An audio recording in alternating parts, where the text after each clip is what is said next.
World myself Srinidhi. இன்றைக்கி நம்ம இந்த வீடியோவில் 10th சிபிஎஸ்சி இங்கிலீஷில் த செர்மன் அட் பனாரஸ் பற்றி பார்க்கலாம். இது எழுதினவர் பெட்டி ரிங்ஷா அப்படிங்கிறவர் எழுதியிருக்காரு. இது சித்தார்த்தருடைய வாழ்க்கை வரலாற்றை பற்றி தான், அதாவது கௌதம் புத்தருடைய வாழ்க்கை வரலாற்றை பற்றி தான் குறிக்குது. கௌதம் புத்தர் அப்படிங்கிறவர் ஒரு இளவரசராக வாழ்ந்தவர். அதுக்கப்புறம் அவர் புத்தராக போதி மரத்துக்கு அடியில் தியானம் செஞ்சு அதுக்கப்புறம் ஒரு புத்தராக மாறிடுறாரு. புத்தர் எப்படி தன்னுடைய அதாவது இளவரசர் பதவியை விடுறார் அப்படின்னா, அவர் முதுமை வாழ்க்கையில் முதுமையாக இருக்கிறது, மரணம், இது எல்லாமே பார்க்கும்போது வாழ்க்கை அப்படிங்கிறது ஒரு நிலையானது கிடையாது அப்படின்னு சொல்லிட்டு அவர் உணர்றாரு. அதுக்கப்புறம் அவர் கங்கை நதிக்கு பக்கத்தில் போதி மரத்தடியில் என்ன பண்ணுறாரு, தியானம் மேற்கொண்டு அங்கேயே அவர் என்ன செய்கிறாரு, அதாவது ஆசைகளை துறந்து என்ன செய்கிறாரு, அவர் ஒரு அறிவொளியை பெற முயற்சிக்கிறாரு. அப்போ அவர் புத்தராக மாறிடுறாரு. அந்த புத்தருடைய போதனைகள் எல்லாமே மனிதர்களுக்கு ஒரு நல்ல நிலையை அதாவது ஆன்மீக ரீதியாக நல்ல நிலையை அடையக்கூடிய வழியை காண்பிக்குது. அதாவது இந்த உலகம் ஒரு நிலையானது கிடையாது. மரணம் அப்படிங்கிறது வச்சே தீரும். அது முட்டாளாக இருந்தாலும் சரி, அறிவாளியாக இருந்தாலும் சரி, மரணம் அப்படிங்கிறது வந்தே தீரும். அந்த மரணத்தை யாராலையும் அதாவது கண்ட்ரோல் பண்ண முடியாது.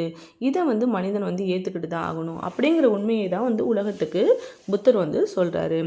அதாவது கிசா கௌதமி அப்படிங்கிறவங்க என்ன பண்ணுறாங்கன்னா, தன்னுடைய குழந்தை இறந்து போயிடுச்சு. அப்போ வீடு வீடாக போய் ஹெல்ப் கேட்குறாங்க.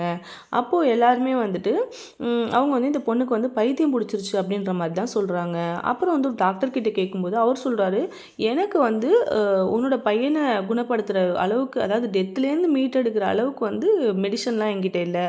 ஆனால் எனக்கு ஒரு பர்சனை தெரியும், அந்த பர்சன்கிட்ட போன அப்படின்னா கண்டிப்பாக அவர் உனக்கு ஹெல்ப் பண்ணுவார் அப்படின்னு சொல்லிட்டு, அவர் தான் யார் அப்படின்னா அதாவது புத்தர். அந்த புத்தரை கை காட்டுறாரு. அப்போது இந்த பொண்ணு ஓடி போய் புத்தர்கிட்ட சொல்கிறாங்க, எப்படியாச்சும் என்னுடைய ஒரே ஒரு பையனை நீங்கள் காப்பாற்றி கொடுங்க அப்படின்னு சொல்லிட்டு ரொம்ப ரெக்வஸ்ட் பண்ணி கேட்குறாங்க. அப்போது புத்தர் ஒரு உபாயத்தை சொல்கிறாரு. அதாவது எல்லா வீட்லேயும் கடுகு இருக்கும். அந்த கடுகை நீங்கள் வாங்கிட்டு வரணும். அதாவது அந்த கடுகை வாங்கும்போது அந்த வீட்டில் உள்ளவங்கள்ட்ட யாருமே இறந்து போயிருக்கக்கூடாது. அதாவது ஃபாதர் இறந்துருக்கக்கூடாது, சன் இறந்துருக்கக்கூடாது, மதர் இறந்துருக்கக்கூடாது. இப்படி யாரோ ஒரு உறவு அந்த இடத்துல இறக்காமல் இருக்கணும். அப்படிப்பட்ட வீட்டில் தான் நீ கடுகு வாங்கிட்டு வந்த அப்படின்னா என்னால் உன்னோட குழந்தைய குணப்படுத்த முடியுங்கிற மாதிரி ஒரு உபாயத்தை சொல்கிறாரு. இவளும் போய் வீடு வீடாக கேட்குறா. அப்போது எல்லாருமே சொல்கிறாங்க, எங்ககிட்ட மஸ்டர்டு இருக்குது, அதாவது கடுகு இருக்குது அப்படின்னு கேட்கும்போது, சரி உங்கள் வீட்டில் யாராவது இறந்து போயிருக்காங்க அப்படின்னா, ஆமாம் கண்டிப்பாக எங்கள் வீட்டில் இறந்து போயிருக்காங்க, இப்படி எல்லார் வீட்லேயும் சொல்கிறாங்க. அப்போது அவளுக்கு அப்போ தான் புரியுது, உலகம் அப்படிங்கிறது ஒரு நிலையானது கிடையாது. இதை நான் ஏற்றுக்கிட்டு தான் ஆகணும். இழப்பை நான் கண்டிப்பாக ஏற்றுக்கணும். இறப்புங்கிறது சகஜமானது அப்படிங்கிறத அவள் உணர்றா. அப்போ ஒரு இடத்துல அவர் உட்கார்றா. அப்போ பார்த்தோம் அப்படின்னா அந்த சிட்டியில் லைட்ஸ் இருக்குது, ரொம்ப பிரகாசமாக இருக்குது. திடீர்னு பார்த்தீங்கன்னா அணைஞ்சு போயிடுது. இப்படி மாறி மாறி அதாவது மின்னுது, திருப்பி அணையுது. இதை பார்த்துட்டு அவள் என்ன பண்ணுறா, ஒரு முடிவுக்கு வரா. வாழ்க்கை அப்படிங்கிறது இன்பமும் துன்பமும் நிறைஞ்சது தான் அப்படிங்கிறத அவள் புரிஞ்சுக்கிறா. இப்போது இதுலேருந்து என்ன சொல்ல வர்றாரு அப்படின்னா, உலகத்தில் மனிதன் பிறக்கிறான் அப்படின்னா கண்டிப்பாக அவன் வயசான தோற்றத்தை அடைவான். வயசான தோற்றத்தை அடைஞ்சாலே அவனுக்கு மரணம் அப்படிங்கிறது சம்பவிக்கும். இது நாட் ஓன்லி மனிதனுக்கு மட்டுமே கிடையாது. இங்கே இருக்கக்கூடிய விலங்குகள், ஜீவராசிகள், அதுக்கப்புறம் மரங்கள், இது எல்லாத்துக்குமே இறப்பு அப்படிங்கிறது காமனாக இருக்கும்.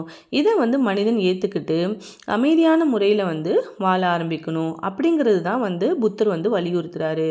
இந்த செர்மன் அப்படிங்கிறதுக்கு நீதி போதனை அப்படின்னு சொல்லுவாங்க. அதாவது புத்தர் நீதி போதனையை உலகத்துக்கு சொல்கிறாரு. இதுதான் இந்த பாடத்துடைய விளக்கம். தேங்க்யூ.